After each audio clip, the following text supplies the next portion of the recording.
Hello students, मैं हूं आपका फ्रेंड कपिल गार्गी। आज के हमारी वीडियो का टॉपिक है अलजेब्रा, दैट इज चैप्टर 11, और इसमें हम पढ़ेंगे idea of a variable. Variable क्या होता है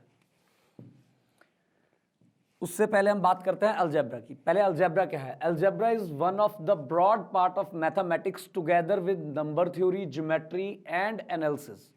नहीं समझ आएगा आपको, उसके बाद बात करते हैं। In its most general form, algebra is the study of mathematical symbols and the rules for manipulating these symbols. यहां से समझाता हूं आपको। मीन्स 2 × 3 + 4 - 1, इनको सॉल्व करने के टेक्निक को अलजेब्रा कहते हैं, राइट? सबसे पहले बोर्ड में सुना होगा आपने, 5th क्लास में स्टार्ट हो जाता है। 2 3 = 6, पहले मल्टीप्लाई होता है, फिर +4 - 1, 6 + 4 10, 10 - 1 9। जब मैंने इसको सॉल्व कर दिया, इस मेथड को, इस पैटर्न को, इसको कहते हैं हम अलजेब्रा, राइट? आइए आगे बात करते हैं। अब इस टॉपिक में, हमारा आज के टॉपिक में सबसे पहले है मैथस्टिक पैटर्न्स। अब यहां से आपको कुछ आइडिया दूंगा मैं, देखते हैं। Amina and Sarita are making patterns with matchsticks. ये माचिस की तीलियां ली है उसने, उससे कुछ बना रही है। आप देख सकते हैं यहाँ पे एक शेप बनी है, that is L, right? They decided to make simple patterns of the letters of the English alphabet, और वो एल है। Amina takes 2 matchsticks and forms the letter L as shown in the figure. Okay जी, अब देखिए। Then Sarita also picks 2 sticks. अब सरिता ने क्या किया, 2 स्टिक्स उसने भी ली, फॉर्म्स अनदर लेटर एल, ये एक और बना दिया उसने, उसके साथ रख दिया। फिर इसके बाद अमीना आई, उसने क्या किया, फिर से 2 स्टिक्स उठाई, एक एल और बनाया, उसके आगे रख दिया। तो ऐसे ऐसे करके ये पैटर्न आपका चलता रहा। आगे देखिए। There friend Appu comes in, he looks at the pattern. Appu always asks question, उसको आदत है क्वेश्चन पूछने की, आपको भी होनी चाहिए, हैबिट अच्छी होती है। जिसको जो ज्यादा क्वेश्चन पूछता है उसको ज्यादा समझ आता है। He asked the girls how many matchsticks will be required to make 7 Ls. कहते तुमने 3 बना दिए, अब 7 बनाओगे तो कितनी मैच स्टिक्स चाहिए आपको? तो Amina and Sarita are systematic, they go on forming the patterns. उन्होंने क्या किया, एक एक करके बनाया। ये रहा 1 एल, 2 3 4 5 6 7। उन्होंने ऐसे ऐसे करके कैलकुलेट किया और बता दिया कि 7 एल बनाने के लिए आपको कितने चाहिए, 14 मैच स्टिक्स चाहिए। ऐसे 8 के लिए 16। उन्होंने एक प्रॉपर टेबल फॉर्म कर दिया। ठीक है जी, अब देखिए। Appu gets the answer to his question, जो उसने पूछा था कि भाई 7 के लिए कितनी चाहिए, 7 एल के लिए 14 मैच स्टिक्स।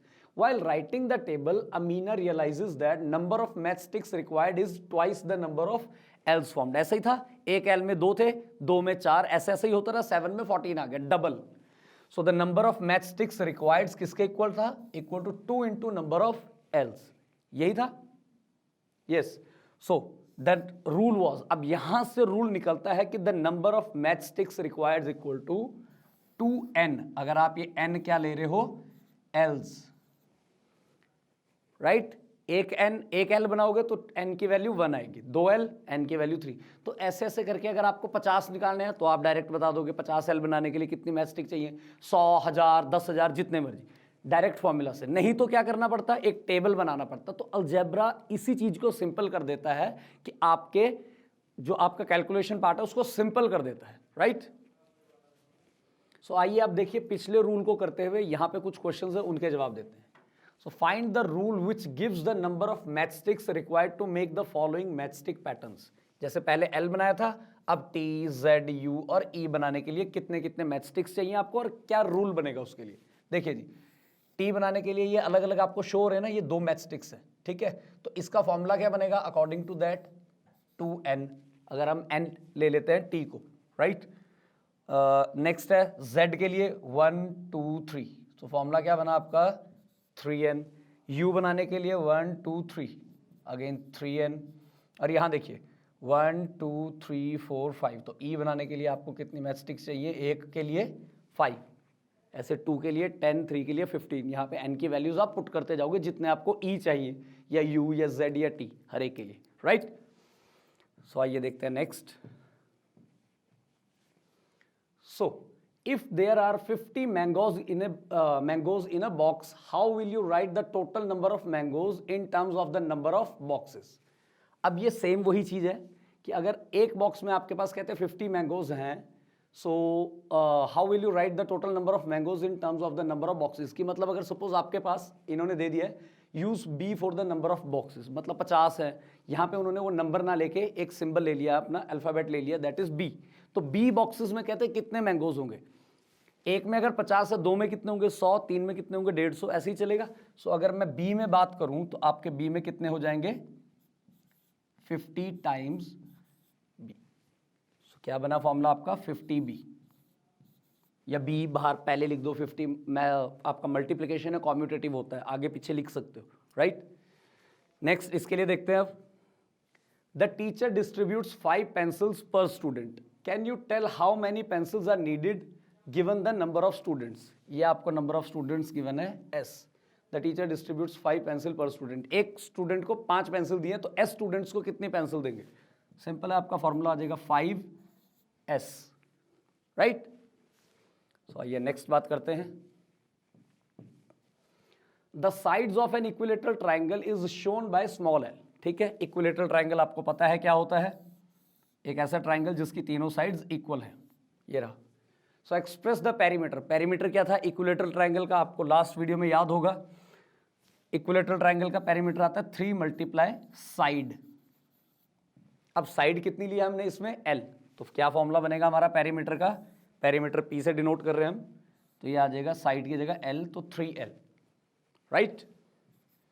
नेक्स्ट देखते हैं, the sides of regular hexagon, ये आपके पास गिवन है यहाँ पे, is denoted by small l, express the perimeter of the hexagon using l। Hexagon है, रेगुलर लिखा है, रेगुलर का मतलब मैंने आपको बताया हुआ है, आप पिछली वीडियोस देख सकते हैं, सारी साइड्स आपकी इक्वल होंगी, जैसे ये रही 6 साइड्स है, 6 का पेरीमीटर चाहिए, तो पेरीमीटर ऑफ हेक्सागन फॉर्मूला भी था उसका 6 मल्टीप्लाई साइड, एक साइड की लेंथ की बात कर रहे हैं, सो पेरीमीटर क्या आ गया आपका p equal to 6l, right. Next देखते हैं, the diameter of a circle is a line which joins 2 points on the circle. Diameter वही होता है, ये रहा आपका a से लेके b तक, diameter passing through the centre that is c, passes through the center of the circle in that joining figure, ये रही आपके पास, AB is the diameter of the circle, C is center, express the diameter of the circle D in terms of its radius। देखो radius होता है centre से circle को touch करती हुई लाइन, 1 2 और 3, ये तीनों रेडियस है आपके, CA CP और CB, राइट। CP आपके पास कितना है R, तो इसका मतलब ये भी R होंगी, ये भी R होंगी, क्योंकि तीनों रेडियस है, राइट। अब आपको क्या करें, अगर मैं इस लाइन पे देखूं, यहां चेक करो, यहां पे कितने आर आ रहे हैं, 2 आ रहे हैं, सो डायमीटर किसके इक्वल होगा, twice of the radius, double हो गया उसका, यही करना था हमें इसमें। नेक्स्ट देखते हैं, अब देखिए, to find the sum of 3 numbers 14 27 and 13 we can have 2 ways. First we may first add 14 and 27, आप पहले इन दोनों को ऐड कर दो, जो भी आंसर आएगा उसमें 13 ऐड कर दो, एक तरीका ये है, और दूसरा है वी में ऐड, इन दोनों को ऐड कर दो कहते पहले, उसमें लास्ट फिर ये ऐड कर दो, कर सकते हैं, आंसर आपका सेम आएगा like this, 14 plus 27 plus 13 equal to, एक तरीका ये होगा, इससे भी आपका 54 आंसर आएगा, ये रहा फर्स्ट वाला, एंड 14 प्लस इन दोनों को पहले ऐड कर दिया 27 प्लस 13, फिर जो आएगा 54 आपका, ये भी सेम आएगा। So this property is known as the, याद रखना, associativity of addition of numbers, associative property कहते हैं इसको, ये एडिशन और मल्टीप्लिकेशन आपकी दोनों में होल्ड होती है, ठीक है। Express this property in general way by using variables A B C. Associative property इन्होंने आपको बता दी, प्रॉपर्टी होल्ड होने पे दोनों के आंसर सेम आएंगे 54। अब कहते यहाँ पे पहले नंबर दिया था, जनरली क्या बनेगी, ए बी सी नंबर लेके, जैसे वहां पे 14 27 एंड 13 लिए थे ना, तो उस हिसाब से अगर ए बी सी ले तो क्या बनेगी, यहाँ पे पुट करनी है simple values, A plus B plus C equal to, A बाहर, अब बी प्लस सी को ब्रैकेट में रखेंगे हम, बी प्लस सी, राइट। सो ओके स्टूडेंट्स, इसी के साथ हमारा ये टॉपिक खत्म हुआ, जिसमें हमने वेरिएबल के बारे में पढ़ा है, वेरिएबल जिसकी वैल्यू वेरी कर सकती है, ठीक है। सो अब नेक्स्ट वीडियो में हम इससे फर्दर बात करेंगे, so see you in the next video.